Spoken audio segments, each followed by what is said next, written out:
Selanjutnya yang ketiga akan disampaikan oleh Ketua Hayat Tahfidzul Quran, yang mana dalam hal ini akan diwakili oleh Al-Ustaz Muhammad Hashim Eka. Kepada beliau kami persilakan.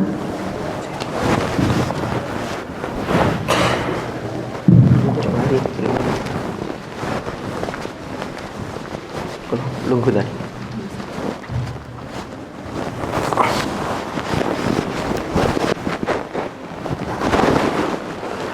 Assalamualaikum warahmatullahi wabarakatuh. Hamdan liman qala fil Qur'anil Karim, ya ayyuhalladzina amanu awfu bil uqud. Al-ayat. Salatan wa salaman ala man qala khairukum man ta'allama al-Qur'ana wa 'allama. Amma ba'd. Hadratul muhtaramin, para jajaran pembina, para asatid pembina Hayat Tahfidz Al-Quran, dalam hal ini yang rawuh Ustaz Hamzah, yang saya hormati jajaran DP Hayat Tahfidz Al-Quran, yang saya hormati Ketua Musaid Hayat Tahfidz Al-Quran masa khidmah 2022-2023, dan tidak lupa para musaid-musaidah jajaran kepengurusan Hatiki, jadi musaid-musaidah Hatiki masa khidmah 2022-2023. Tak lupa juga para panitia yang sudah menyiapkan sehingga acara syaker yang pembukaannya pada saat ini sampai insya Allah besok ini bisa terlaksana, dan mudah-mudahan diberikan kelancaran oleh Allah dan keberkahan. Amin ya rabbal alamin. Para gus-gus dan ning-ning rahimakumullah, ini saya kok agak grogi nih. Biasanya tidak begini, karena saya diberi kursi yang luar biasa empuk. Ini kayaknya akan lumayan lama. Jadi yang pertama, saya menyampaikan salam dari Ketua Hatiki Ustadz Abdullah Zainur Rauf, yang mana beliau menugaskan kepada saya untuk memberikan sambutan karena beliau berhalangan hadir. Beliau ada acara di Tuban. Jadi Tuban itu harus pakai emat, jangan pakai pasti Tuban, beda nanti. Sehingga beliau tidak bisa hadir dan ada acara di sana, dan beliau mewakilkan kepada saya. Begitu pula asatid yang lain. Ini kalau memang weekend, Sabtu dan Ahad ini banyak yang punya agenda-agenda tersendiri. Termasuk saya, biasanya kalau Sabtu ini nanti siang saya sudah berangkat ke Jombang. Jadi kalau acaranya hari Ahad itu saya dipastikan jarang bisa hadir. Tapi kalau Sabtu pagi hari ini alhamdulillah bisa hadir. Satu kebanggaan tersendiri bagi kami, termasuk bagi saya secara pribadi, bisa bertemu dengan panjenengan, apalagi di acara yang sangat luar biasa, yaitu musyawarah kerja. Ini di acara pembukaan syaker dengan tema membangun kebersamaan demi mewujudkan kepengurusan yang gemilang. Ini luar biasa ini. Apalagi tadi Gus Ketua Musaid sudah menyampaikan harapannya mudah-mudahan kepengurusan ini menjadi kepengurusan yang solid, sehingga kinerja keorganisasian itu bisa berjalan dengan lancar. Ayat yang saya kutip tadi ini mengingatkan kepada kita, yaitu dalam surah Al-Maidah di ayat pertama itu, ya ayyuhalladzina amanu awfu bil uqud. Syaker itu adalah agenda pertama sebelum kita melangkah, setelah sampean dilakukan, setelah sampean diambil sumpah atau dilantik. Kan sudah dilantik. Maka pelantikan itu sesungguhnya adalah bagian dari al-aqd, bagian dari ikatan perjanjian Karena panjenengan semua diberi surat tugas oleh ketua HTQ, yang ketua HTQ itu di SK oleh Pak Rektor. Kalau Pak Rektor di SK oleh Menteri Agama, terus ke atas, maka sesungguhnya kalian adalah melaksanakan tugas perjanjian itu, maka aufu, kan begitu. Aufu itu apa? Dipenuhi. Belum lagi ada ayat lain, wa aufu bi ahdillahi idza ahad. Di dalam konteks kebahasaan itu ada ahdun, ada wa'dun. Bedanya kalau ahdun itu biasanya perjanjian antara dua pihak. Kita dengan Allah itu perjanjian dua pihak. Dulu di alam arwah kita sudah dimintai persaksian. Alastu bi rabbikum, kita semua menjawab qalu bala syahidna. Maka di situ harus dipenuhi. Lah manusia itu kan punya dua tugas, sebagai khalifah fil ardh sekaligus sebagai abd.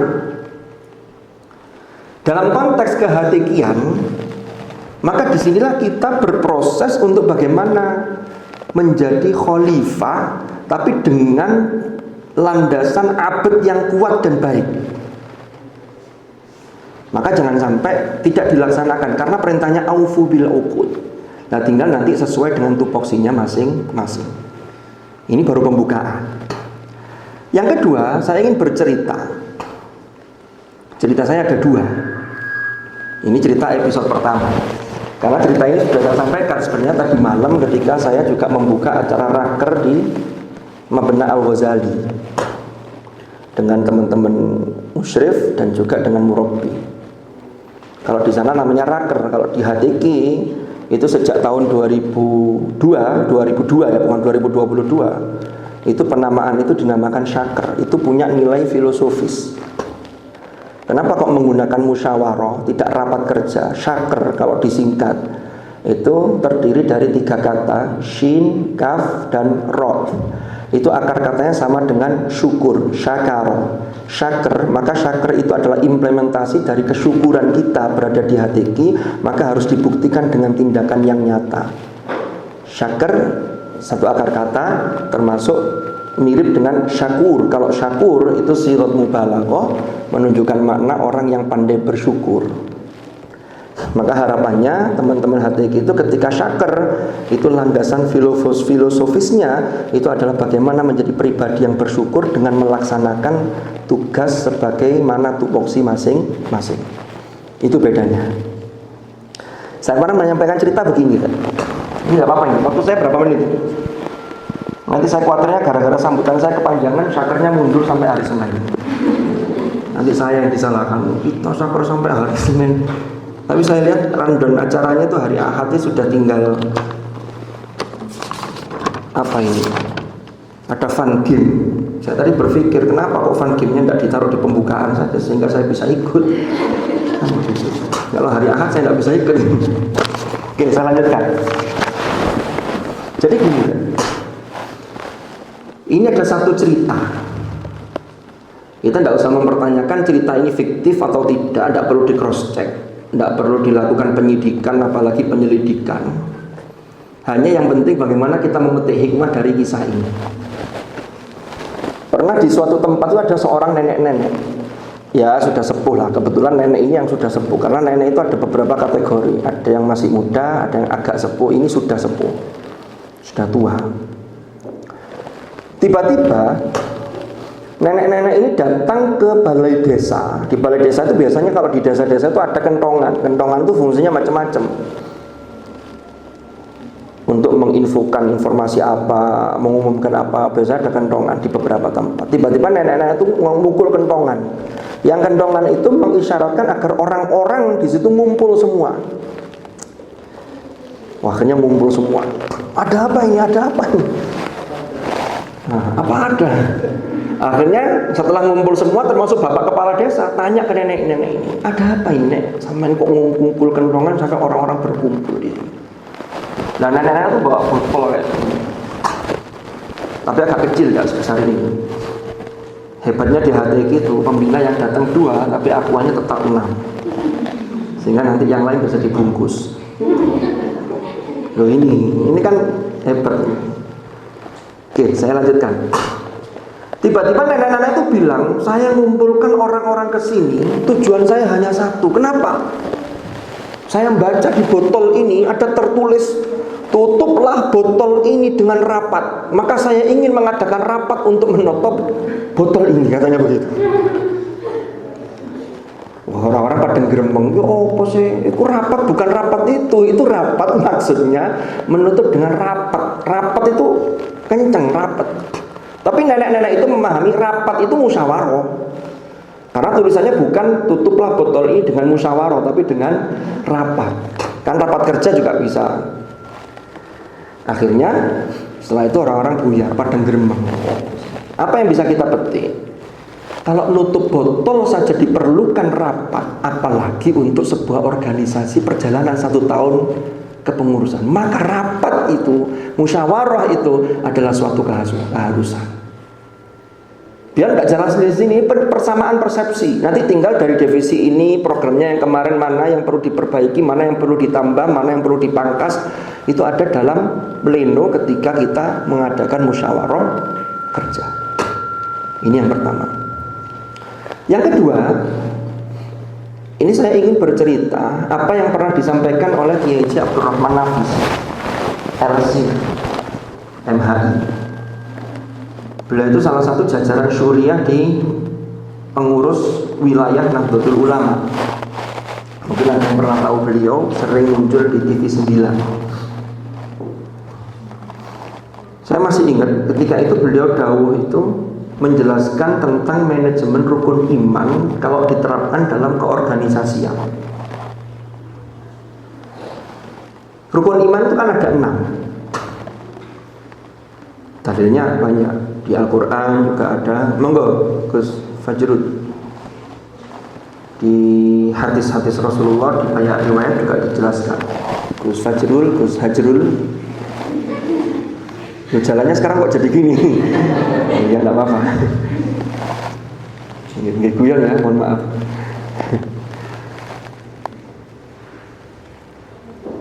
Ya. Monggo, benar. Itu akuannya masih lebih 4. Jadi untuk teman-teman di DP ya, senior, ya sembul apalah ya, semuanya kita khidmah di hati sesuai perannya masing-masing. Yang kedua, saya ingin cerita. Nah, yang kedua apa yang ketiga ini? Manajemen rukun iman. Rukun iman kan ada 6. Yang pertama adalah amantu billah, yaitu saya beriman atau beriman kepada Allah. Antu'mina billah. Allah itu al-khaliq, kita itu al-makhluk. Al-khaliq itu sesungguhnya Allah itu jelas ala kulli syai'in qadir. Kuasa melakukan segala sesuatu, tidak butuh bantuan makhluk. Allah itu al-qayyum, jadi tidak butuh bantuan makhluk. Tapi di sini Allah sebagai top leader memberi pembelajaran bagi kita semua. Ternyata pembagian tugas atau job description itu sesuatu yang diperlukan. Maka beriman yang kedua itu adalah iman kepada para malaikat. Diberi tugaslah malaikat yang menyampaikan wahyu, Jibril, dan seterusnya. Dalam aqaid ahli sunnah wal jamaah, akidah ahli sunnah wal jamaah yang wajib diketahui paling tidak ada 10 itu. Karena jumlah malaikat banyak lebih dari itu. Para ulama juga berbeda pendapat. Apakah 10 itu para pemimpin masing-masing malaikat, atau itu nama bagi satu kelompok yang bertugas untuk itu? Ya mungkin kecuali Jibril. Kalau Jibril disebut ar-ruhul amin, nazala bihir ruhul amin. Wallahu a'lam. Itu masalah ghaibiyat. Yang penting kita wajib beriman. Malaikat itu ketika diberi tugas itu tidak pernah iren-irenan. Israel itu tidak pernah protes, apalagi iri. Enak Israfil, rotok nyantai. Cek ngenteni wanufikha fis-sur, ngenteni diperintah nanti meniup sangkakala. Lalu Israel bilang, saya ini terlalu sibuk ini, karena dalam setiap detik itu pasti ada orang yang meninggal. Tidak pernah iren-irenan itu. Ya kan? Artinya apa? Ketika Allah membagi tugas, maka sesuai dengan tupoksi masing-masing, jangan iren-irenan. Malah kalau bisa, kita mensupport teman kita yang lain, apa yang bisa kita bantu. Karena dalam kepengurusan yang paling penting, yang harus sampai tanamkan adalah, kalau bukan saya, lalu siapa? Bukan berarti berebut jabatan, bukan. Tapi berebut penggawean. Tapi ya sesuai dengan tupoksinya, jangan nyerobot. Tapi ringan tangan untuk membantu, gitu maksud saya. Jadi kalau bukan saya siapa? Karena ini urusan kebaikan. Urusan kebaikan itu jangan mendahulukan orang lain, itu makruh. Tapi kalau urusan jatah sesuatu, itu sunnah mendahulukan orang lain. Ono jajan, koncone teko mbok jajan, rebutan, aku durung, aku dhisik, aku durung. Itu makruh. Orang lain dulu kan, monggo. Aku gak wis gampang kari-kari. Yang bagus begitu. Sholat jamaah, ada soft yang depan yang kosong, maju, itu makruh. Itu harus mendahulukan diri kita. Nah ini urusan di HTQ. Kalau bukan saya lalu siapa? Maka Anda harus maju. Kalau itu yang terjadi, maka insya Allah kepemimpinan atau keorganisasian ini akan solid. Dan tidak usah iren-irenan. Oh enak kamu di divisi ini, rotok nyantai. Oh, aku sekalian penggawean, ngeluh. Jangan. Tadi itu loh, Israel tidak pernah iri terhadap Israfil. Jadi ada job description. Memang Allah itu mengajarkan pada hambanya itu banyak hal.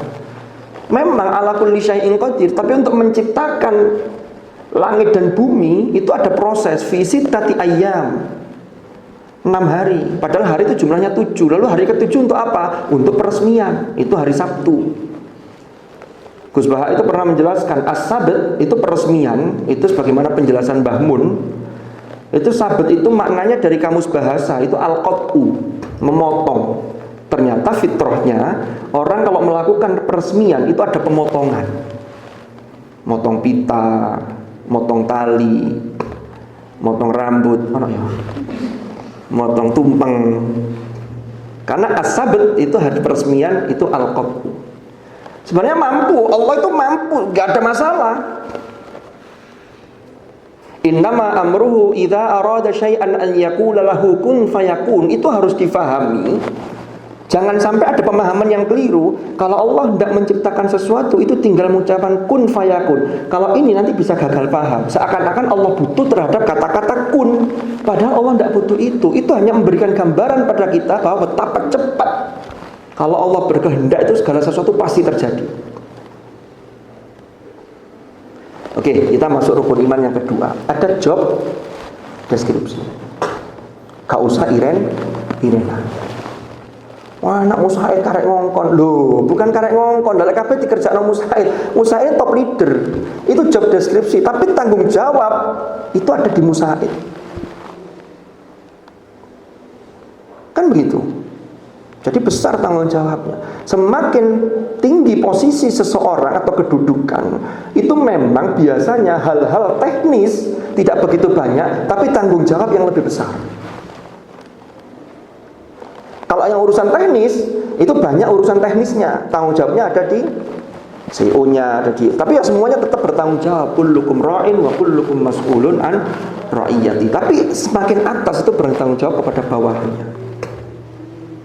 Yang ketiga, beriman kepada kitab-kitab yang diturunkan oleh Allah. Apa maksudnya ini?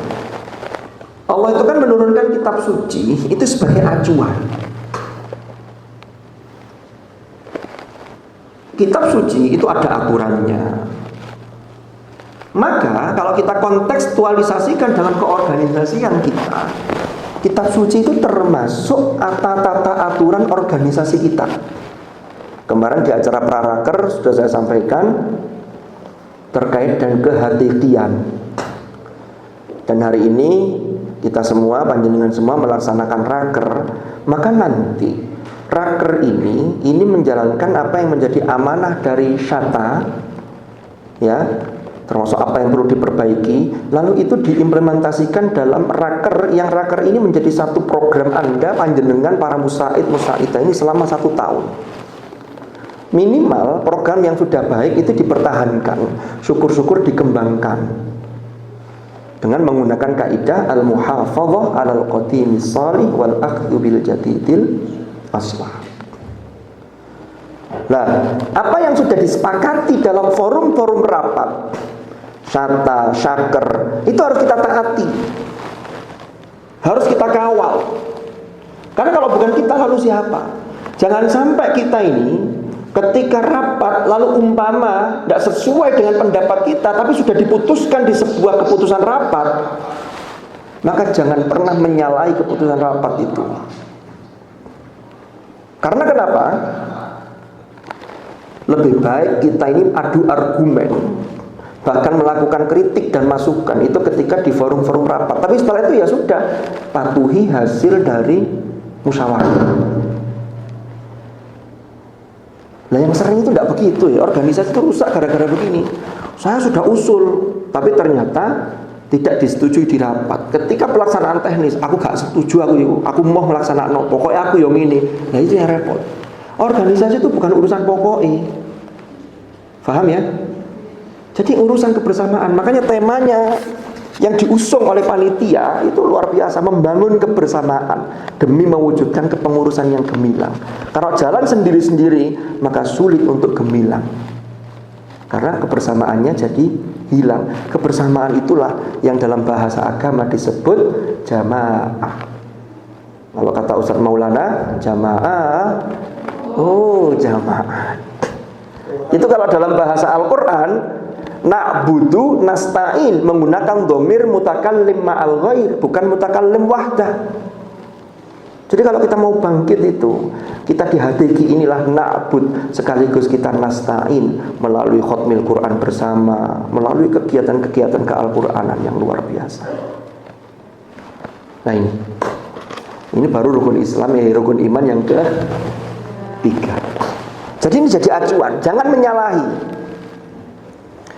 Yang keempat, beriman kepada para utusan, para rasul.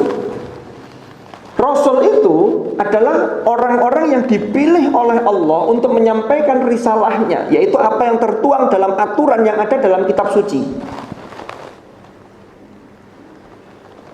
Dulu Nabi Musa, Allah turunkan Taurat kepada beliau, ada aturan hukumnya. Tapi Taurat tidak ada jaminan, karena Allah sudah punya proyeksi ke depan, nanti ada kitab akhir zaman. Sehingga syariat itu adalah satu proses panjang sampai pada terakhir adalah Rasulullah Sallallahu Alaihi Wasallam. Maka Rasulullah tidak memulai awal, tapi melanjutkan. Kalau yang dasar, yang prinsip itu sama, ketauhidan.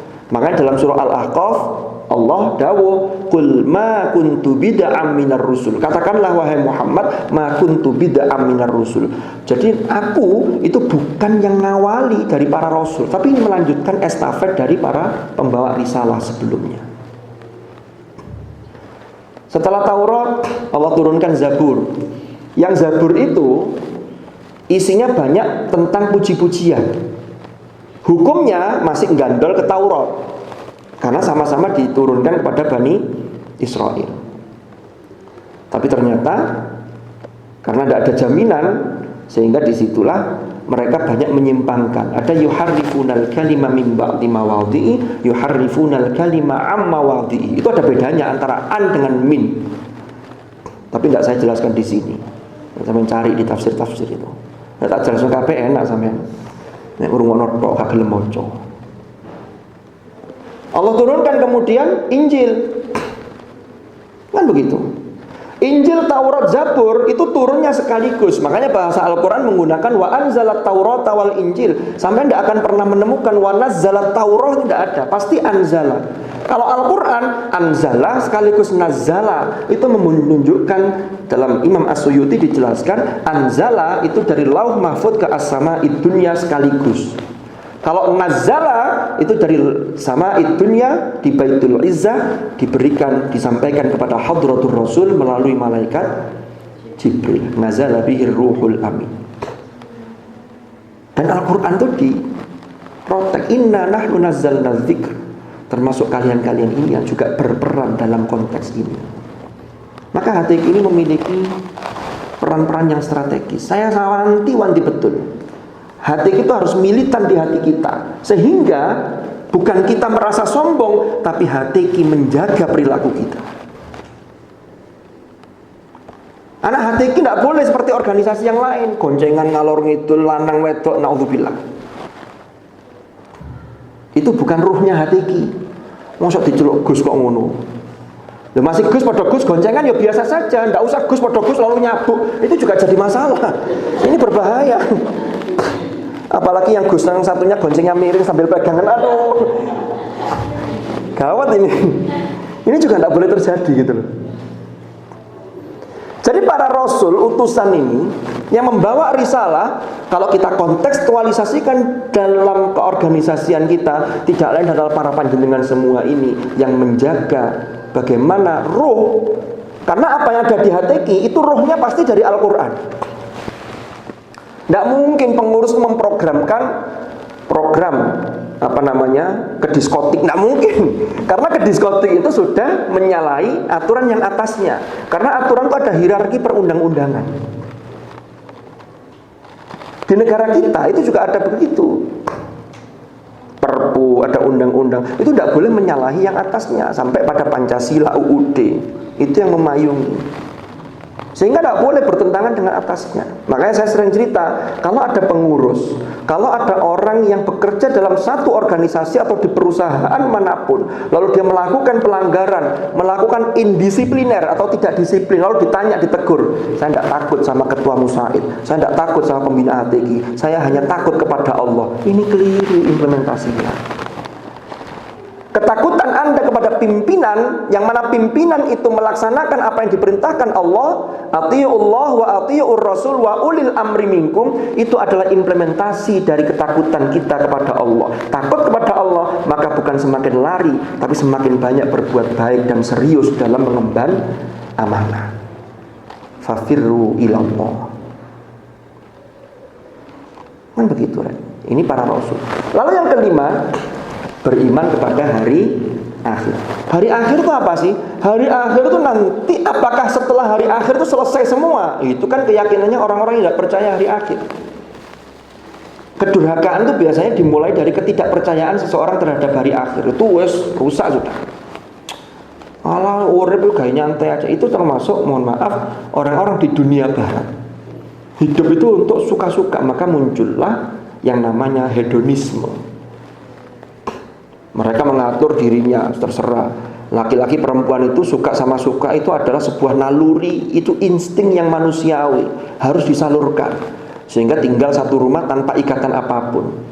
Nanti cocok, lanjut, gak cocok, ditinggal. Ada yang anaknya sudah 2, baru nanti diresmikan perkawinannya di gereja. Ada yang begitu. Nah, ini dunia-dunia barat. Kenapa mereka kok begitu? Karena mereka pola pikirnya adalah antroposentris. Kalau kita teosentris. Teosentris itu apa? Inna sholati wa nusuki wa mahyaya wa mamati lillah rabbil alamin. Apapun yang panjenengan lakukan itu lillah. Lillah itu menurut Imamuna Al-Ghazali itu mengandung 3 makna. Lillah itu karena Allah, lillah itu untuk Allah, dan lillah itu milik Allah. Itu kita baca dalam doa iftitah kita yang menggunakan kabiro. Kalau yang menggunakan Allahumma ba'id baini ya tidak muncul itu. Itu kan diambil dari surah Al-An'am itu, di halaman terakhir sebelum Al-A'raf. Qul inna sholati. Oke, saya lanjutkan. Ini kok dawa itu, makanya sampai Senin namanya di sakernya nanti. Sedikit lagi. Hari akhir itu isinya apa? Evaluasi. Tapi evaluasi yang memunculkan konsekuensi karena tidak bisa kembali lagi. Disitulah ada pertanggungjawaban amal. Berarti ada evaluasi.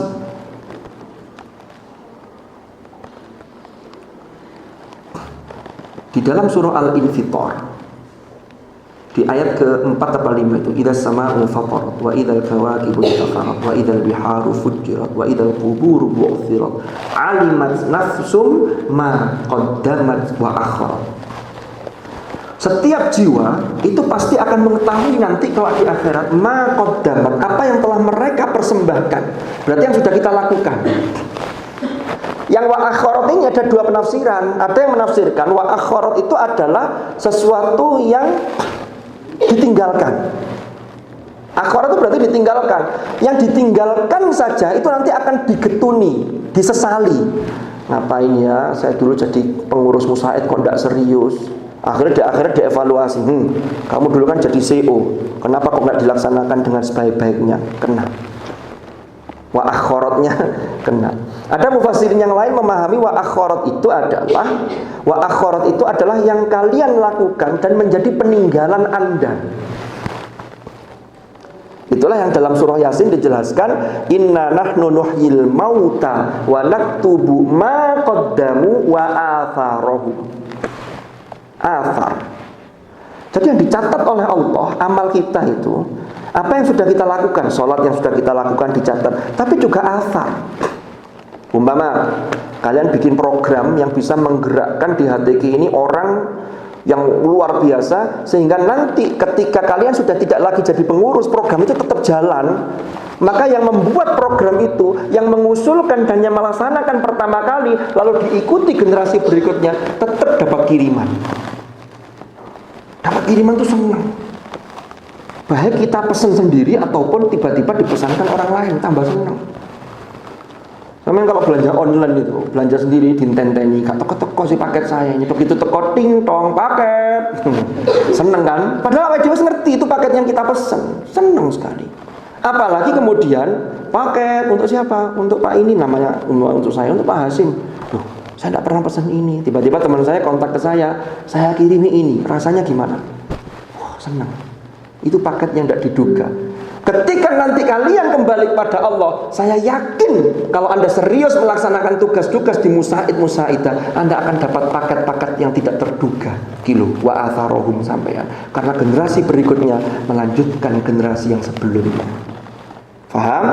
Maka evaluasi dalam konteks bagaimana kita mengambil pelajaran dari percaya kepada hari akhir beriman, maka suatu program itu harus ada evaluasi. Karena kata Umar ibn Khattab, hasibu anfusakum qabla an tuhasabu. Evaluasi bulanan.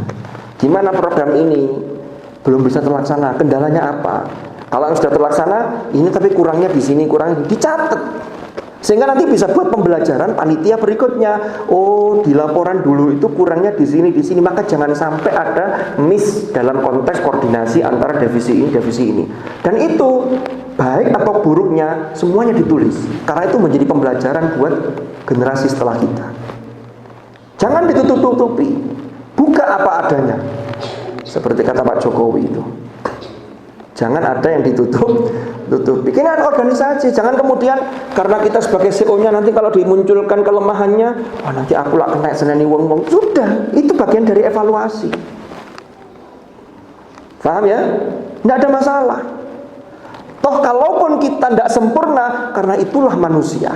Yang penting kita sudah berikhtiar dengan aufu bil uqud tadi yang saya kunci di depan tadi ayatnya tadi. Kecuali kalau Anda betul-betul tidak melaksanakan tugas, ini yang jadi masalah. Maka evaluasi itu ya programnya, ya SDM-nya, orangnya yang melaksanakan program itu butuh dievaluasi. Jadi kalau ada yang tidak jalan, roda kepemimpinan termasuk keorganisasian, saya sering ibaratkan organisasi itu ibarat satu roda penggerak, yang itu ada roda kecil, ada besar. Kita jangan pernah berpikir sekecil apapun peran kita, tapi yang kecil itu kalau macet, itu yang besar bisa ikut macet. Itulah keorganisasian. Jangan kemudian yang besar merasa hebat. Oh, saya ini ketua musaid, lalu merasa dominan. Enggak, itu hanya soal peran. Tapi tanpa bantuan roda yang kecil, maka mesin itu tidak akan berjalan. Maka semuanya harus diberi pelumas, diberi motivasi. Semuanya harus berjalan sesuai dengan tupoksi masing-masing. Itulah pentingnya evaluasi. Dan yang terakhir, wabil qadri khairihi wa syarrihi, yaitu beriman kepada qada dan qadar. Dalam pandangan manusia ada yang pertetapan itu koyoe rasanya itu khair, ada yang syar. Makanya ini kalau evaluasi dampaknya ini, hasilnya ini, mesti evaluasi itu ada yang sudah baik, kalau sudah baik minimal dipertahankan, syukur-syukur ditingkatkan. Kalau yang belum baik berarti wa ma asabaka min sayyi'atin famin nafsik. Kalau famin nafsik harus ada introspeksi lagi. Ini kira-kira di mana ini? Apakah program ini terlalu tinggi dan kita belum mampu menjangkau, maka gridnya yang diturunkan. Ataukah ini sudah pas, tapi karena kita yang nggak ada usaha untuk menggapai itu, maka berarti SDM-nya yang diperbaiki. Inilah beberapa hal terkait dengan keorganisasian. Kita belajar dari konsep manajemen rukun iman. Ala kulli hal, saya ucapkan selamat melaksanakan syaker. Mugi-mugi syaker panjenengan semua ini barokah, menghasilkan program-program yang semakin mengokohkan kita sebagai satu organisasi yang betul-betul khidmah, menunjukkan khidmah kita terhadap kalamullah, khidmah kita kepada Allah melalui berkhidmah kepada kalamnya. Dan terakhir pesan saya, sesibuk-sibuknya jadi musaid ngurusi orang itu bagus, tapi jangan sampai lupa ngurusi diri sendiri terkait dengan Al-Qur'annya masing-masing. Karena perintahnya khairukum man ta'allamal Qur'an, itu ta'allama dulu, baru wa'allamahu. Tapi juga jangan sampai aku ngurusi awakku dhewe ae, gak ngurusi liyane. Itu jangan.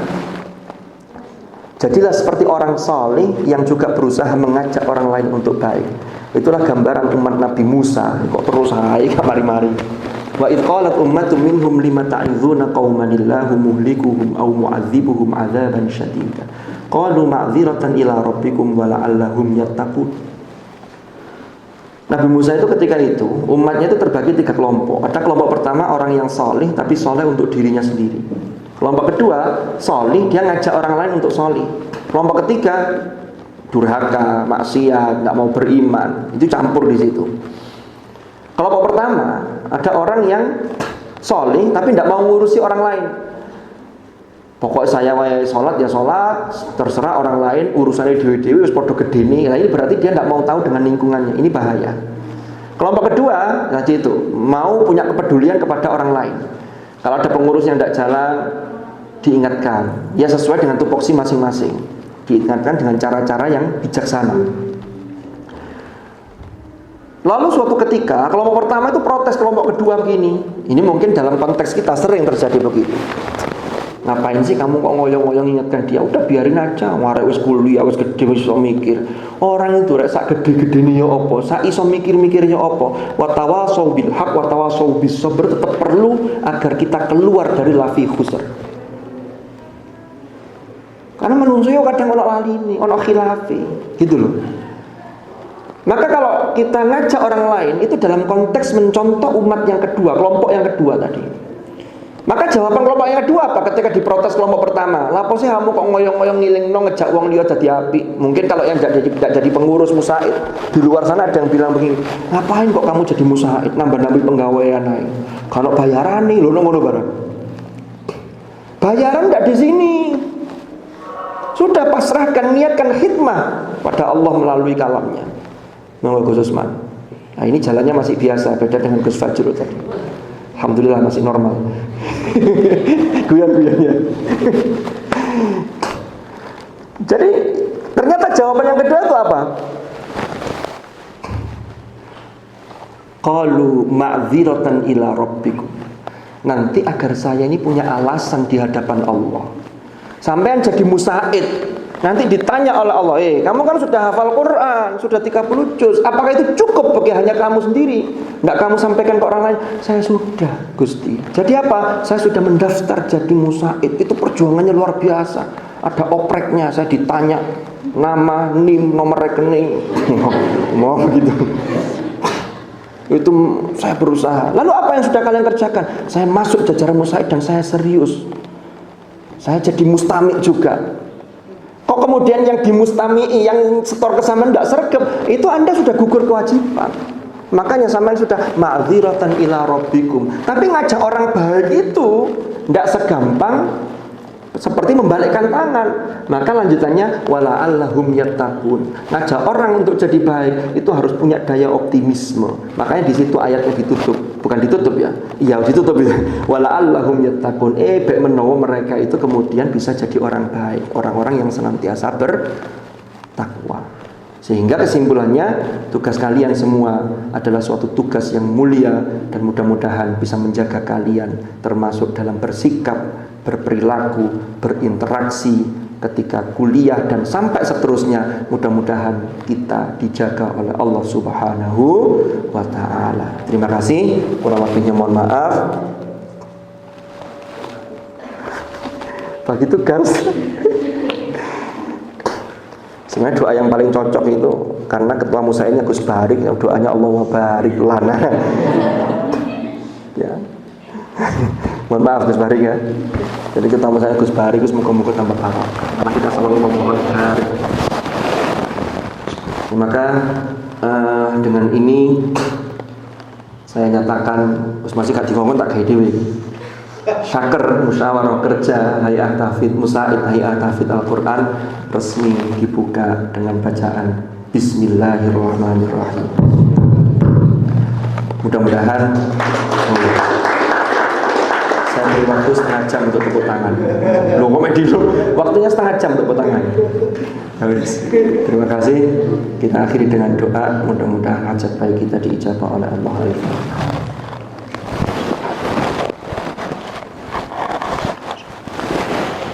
Bismillahirrahmanirrahim. Alhamdulillahirabbil alamin. Hamdan yuafi ni'amahu wa yukafi'u mazidah ya rabbana lakal hamd. Kama yanbaghi li jalali wajhikal karim wa 'azimi sultanik. Allahumma shalli wa sallim ala sayyidina Muhammadin salatan tunjina biha min jami'il ahwali wal afat wa taqdi lana biha jami'al hajat wa tutahhiruna biha min jami'is sayyi'at wa tarfa'una biha 'indaka a'la darajat wa tuballighuna biha aqsal ghayat min jami'il khairat fil hayati wa ba'dal mamat. Allahumma ya Allah yassir wa la tu'assir, yassir lana umurana kullaha la hawla wa la quwwata illa bik. Allahumma ma'al Qur'an ij'alna wa auladana wa dhurriyyatina wa ahlana wa ashabana min ahli al-Qur'an alladhina hum ahluka wa khassatuk waj'alna wa iyyahum min ahli al-'ilm wa ahli al-khair wa ahli at-tuqa wa min alladhina astafaita min 'ibadika alladhina warithu kitabak wa sabaqu bil khairati bi idnika bi rahmatika ya arhamar rahimin. Allahumma barik lana fi 'ulumina wa barik lana fi jam'iyyatina wa barik lana fi jam'iyyatina hay'atin tahfidil Qur'an. Allahumma ya Allah yassir umurana kullaha la hawla wa la quwwata illa bik. Rabbana atina fid dunya hasanah wa fil akhirati hasanah wa qina adzabannar wa adkhilna jannata ma'al abrar ya aziz ya ghafar ya rabbal alamin. Jazallahu anna Muhammadan sallallahu alaihi wasallam ma huwa ahlu wa salamun alal mursalin walhamdulillahi rabbil alamin. Qabla du'a sirrul Fatihah. Dan Allah ajma'in. Al-'afwa minkum. Assalamualaikum warahmatullahi wabarakatuh.